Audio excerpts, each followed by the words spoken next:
আসসালামু আলাইকুম রহমতুল্লাহি ওয়া বারাকাতুহু। আর একদিন ভাই জানতে চেয়েছেন যে স্ত্রী মাসিক পিরিয়ডে থাকাকালীন এই মুহূর্তে কি হস্তমৈথুন করা যায় আছে? এই প্রশ্নের জবাবে আমরা বলবো বিল্লাহি তাওফীক যে হস্তমৈথুন যদি নিজের হাতে করা হয় তাহলে এটা নাজায়েজ। অধিকাংশ আলেমরা এটাকে নাজায়েজ বলেছেন। কিন্তু যদি স্ত্রীর হাতে যদি হস্তমৈথুন করা হয় এটা জায়েজ রয়েছে। শুধু হস্তমৈথুনই নয়, স্ত্রীর সম্পর্কে, হায়দা স্ত্রীর সম্পর্কে রাসূলুল্লাহ সাল্লাল্লাহু আলাইহি ওয়াসাল্লাম বলেছেন, ইসনাউ কুল্লা শাইইন ইল্লা নিকাহ, তোমরা সবকিছুই করো শুধুমাত্র মিলন ছাড়া। মুসলিম শরীফ 720 নম্বর হাদিস। হাদিসের প্রেক্ষাপটে বলা হয়েছে যে আনাস থেকে বর্ণিত, ইয়াহুদরা বলতো, ইয়াহুদদের চরিত্র ছিল এই, ইযা হাদাতিল মারাতু মিন ফীহিম, যদি তাদের ভিতরে মহিলা মাসিক হতো, লাম ইউআকিলুহা, তার সাথে খাওয়া দাওয়া করতো না একসাথে, ওয়ালাম ইউজামিউহুন্না ফিল বিয়ুত, তাদের সাথে একসাথে বসবাস করতো না ঘরের ভিতরে, মানে ঘর বাড়ি সব কিছু করে দিত। ফাসাল আসহাবুন নবী সাল্লাল্লাহু আলাইহি ওয়াসাল্লাম, তখন রাসূল সাল্লাল্লাহু আলাইহি ওয়াসাল্লামের সাহাবীগণ নবী সাল্লাল্লাহু আলাইহি ওয়াসাল্লামকে জিজ্ঞাসা করলেন এই বিষয়ে, যে এদের আচরণটা কেমন, মানে তারা তাদের স্ত্রী মাসিক হলে তাদের সাথে খাওয়া দাওয়া করে না, তাদের সাথে একসাথে বাড়িতে থাকে না। তো এই বিষয়ে জানতে চাইলো সাহাবায়ে কেরাম নবী সাল্লাল্লাহু আলাইহি ওয়াসাল্লামকে। ফাআনজালাল্লাহ, তখন আল্লাহ নাজিল করলেন এই আয়াতটি, ওয়ায়াসআলুনাকা আনিল মাহিদ, ওরা জিজ্ঞাসা করে হাইজ সম্পর্কে, মহিলাদের মাসিক স্রাব সম্পর্কে। কুল হুয়া আযান, আপনি বলে দিন ওটা হলো নাপাকি। ফাতাজিলুন নিসা ফিল মাহিদ, সুতরাং তোমরা মহিলাদেরকে বর্জন করো এই হাজের অবস্থায়। এখানে বর্জন করো বলতে মেলামেশা বর্জন করা উদ্দেশ্য। ইলা আখির আয়াত। তো রাসূলুল্লাহ সাল্লাল্লাহু আলাইহি ওয়াসাল্লাম এরপরে বলেন, ইসনাউ কুল্লা শাইইন ইল্লা নিকাহ, তোমরা সবকিছু করো একমাত্র মিলন ছাড়া, সঙ্গম ছাড়া, মানে নারী অঙ্গে জনাঙ্গের সঙ্গম ছাড়া সবকিছু করো। অন্যান্য বর্ণায় আমরা জানতে পারি যে স্ত্রীর ওই লজ্জাস্থানে এবং পেছনের রাস্তা ব্যতীত অন্যান্য বিষয়ে বিনোদন করা অনুমতি রয়েছে। রাসূলুল্লাহ সাল্লাল্লাহু আলাইহি ওয়াসাল্লাম থেকে মা আয়েশা বলেন যে আমাদেরকেও মাসিক প্রাপ্ত হলে, মাসিক আক্রান্ত হলে রাসূলুল্লাহ সাল্লাল্লাহু আলাইহি ওয়াসাল্লাম ওই কোমর থেকে হাঁটু পর্যন্ত কাপড় রাখতে বলতেন, এরপরে রাসূলুল্লাহ সাল্লাল্লাহু আলাইহি ওয়াসাল্লাম বাকি অংশে বিনোদন করতেন।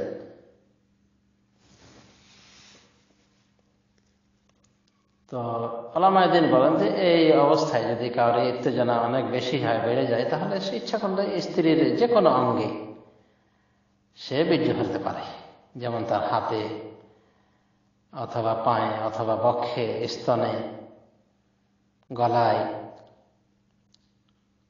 এমনকি ওই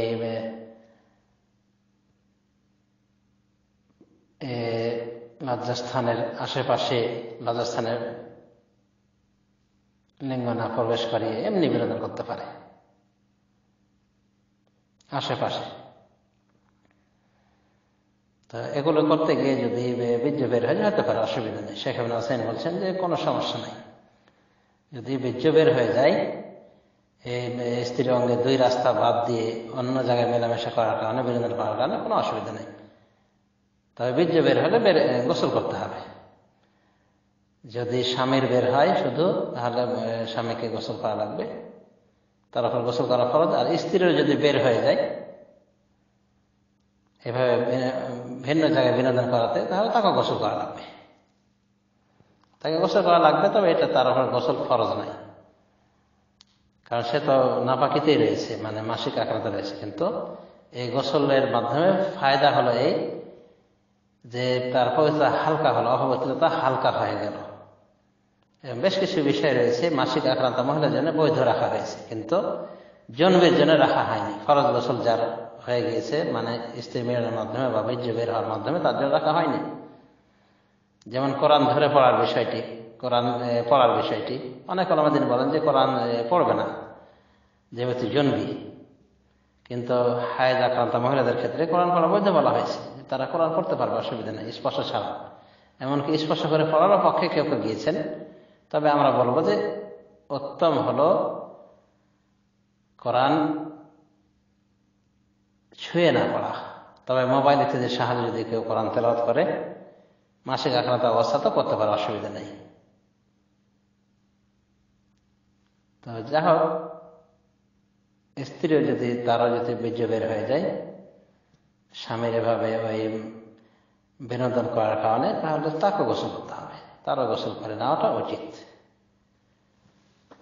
তো এই হলো কথা যে হস্তমথন নিজের হাতে করা যাবে না, তবে নিজের স্ত্রীর সাথে বিনোদন করে এমনকি হস্তমথন করলেও সেটা অসুবিধা হবে না ইনশাআল্লাহ, এটা বৈধ রয়েছে।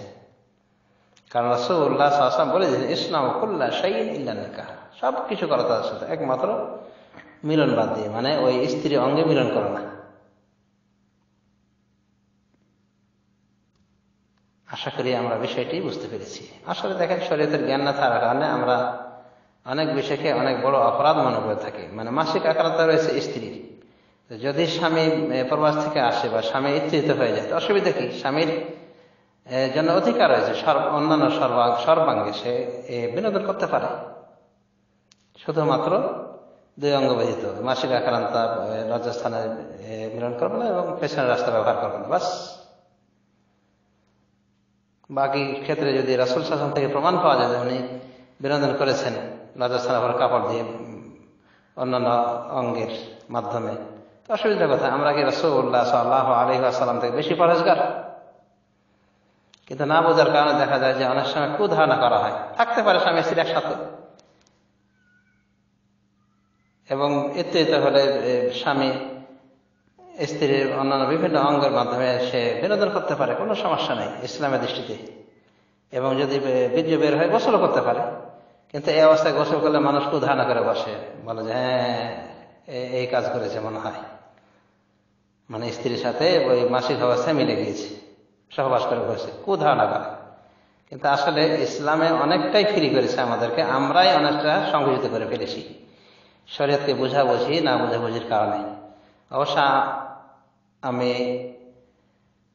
ওদেরকে সতর্ক করতে চাই যারা কেবল নব্য বিবাহিত, মানে যদি যাদের কন্ট্রোল না আসে তাহলে এগুলোতে দূরে থাকা উচিত। তাছাড়া এমনি বিনোদন করা বৈধ রয়েছে, স্বামী স্ত্রী বিনোদন বৈধ রয়েছে মাসিকের অবস্থাতেও, শুধুমাত্র দুই স্থান ব্যবহার করবে না, লজ্জাস্থান এবং পিছনের রাস্তা। মাসিকের অবস্থায় লজ্জাস্থান ব্যবহার করবে না। কিন্তু রাসূলুল্লাহ সাল্লাল্লাহু আলাইহি ওয়াসাল্লাম যা করেছেন, যা করার অনুমতি দিয়েছেন, করতে অসুবিধা নেই ইনশাআল্লাহ। আশা করি আমরা বিষয়টি বুঝতে পেরেছি, যদিও লজ্জাকর। এরপর আমাদের মনে রাখতে হবে যে ধর্মীয় বিষয় জানতে লজ্জা নেই। এখানেও একটা বিষয় মানুষ ভুল করে, বলে যে ধর্মে কোনো লজ্জা নাই। তো এটা কথা ভুল, ধর্মে তো লজ্জা, পুরা ধর্মটাই লজ্জাশীল। কিন্তু বলতে হবে যে ধর্ম শিক্ষা করতে লজ্জা নেই। এই জন্য তো আমরা লক্ষ্য করে দেখেছি যে উম্মে হাবিবা রাদিয়াল্লাহু তাআলা আনহা রাসূল সাল্লাল্লাহু আলাইহি ওয়াসাল্লাম বিবি ছিলেন, সেই সুবাদে সে কারণে মুআবিয়া রাদিয়াল্লাহু আনহু তাকে জিজ্ঞাসা করেন যে তোমার সাথে যে মিলন করতেন রাসূল সাল্লাল্লাহু আলাইহি ওয়াসাল্লাম যে কাপড়ে, ওই কাপড়ে কি তিনি নামাজ পড়তেন?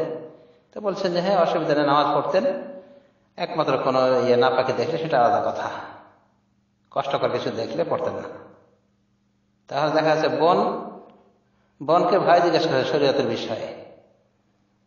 এদিকে ওমর রাদিয়াল্লাহু আনহু তার মেয়ে হাফসাকে জিজ্ঞাসা করেছিলেন যে স্ত্রী স্বামী থেকে কতদিন সবর করতে পারে? তখন বলেছিলেন কি 4 মাস 5 মাস, স্বামীর বিভিন্ন বর্ণনা পাওয়া যায়।